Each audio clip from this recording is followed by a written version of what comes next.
Welcome to the deep dive. Today we're getting into something you might find, well, pretty surprising. Crypto-colonialism. Mm. We've all seen the crypto boom happening across Africa, right? Uh, Lagos, Nairobi, Kigali, Cape Town. Absolutely, it's huge. Millions are jumping into Bitcoin, Ethereum, various blockchains, and a lot of it is fueled by this promise of financial freedom. Yeah, especially with the issues in traditional banking, the inflation. It's intense. Exactly. But here's the big question, the paradox we're looking at today. Beneath that surface, who's really benefiting? That's the crucial question. And, the reasons people are turning to crypto are very real. It's not just a trend. No, definitely not. It's because traditional banking often fails them, and inflation is just harsh reality. It makes digital options feel essential. Like a lifeline, almost. Totally. We're not talking small numbers here. Banks might be hard to access, fees can be incredibly high, and inflation, well, that can wipe out a huge chunk of savings yearly. 20, 30% sometimes. Easily. So crypto feels like this way to, hold on to value, get access to tools they couldn't before. It's a powerful draw. Okay, so that's the pull. But let's peel back a layer. What about the structure behind a lot of these crypto projects? Great. Because what our sources are showing is maybe a bit of a darker truth.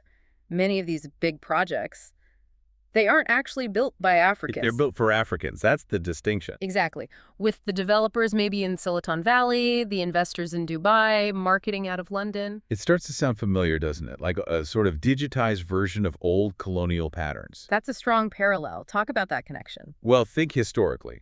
First, it was maybe precious metals, cocoa, oil being extracted. Right. Now, in this digital age, you could argue it's data, digital wallets, people's attention spans. The resources changed, but the dynamic, maybe not so much. So the promise of inclusion might actually hide that the control, the coding, the VC money, the biggest profits, it's all happening elsewhere. That's the risk. You have coding in Europe, venture capital from the US. The top earners are often influencers far away. And that leaves local users bearing a lot of the actual risk. And it's significant risk, isn't it? We're not just talking about the usual market ups and downs. No, not at all. The sources mention things like GIFI schemes that look a lot like Ponzis. Right, where early people get paid by later people until it collapses. Exactly. Or pump and dump tokens.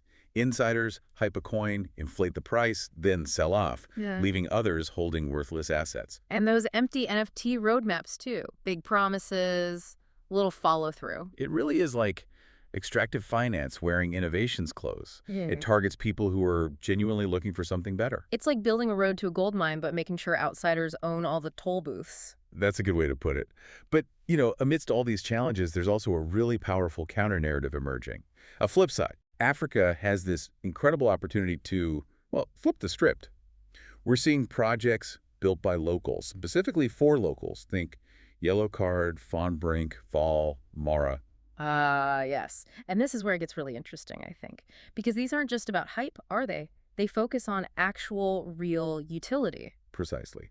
Yellow Card, for example, making remittances cheaper and easier, that has a direct impact. Huge impact on families sending money home. Or Fonbnk letting people convert unused mobile airtime into crypto. That's turning a kind of forgotten digital dust into real value. Especially where banking access is limited, that's genuinely innovative. These projects are grounded in solving local problems. They go way beyond just speculation. So that really highlights the choice, doesn't it, for crypto's future in Africa? It absolutely does. If crypto is going to mean real freedom, real empowerment there, it seems like it has to be built on African code, African ideas, African leadership. Otherwise, it just risks becoming another chapter in that long history of outsiders profiting from the continent's potential, its dreams. So wrapping this up for our listeners, the message seems clear.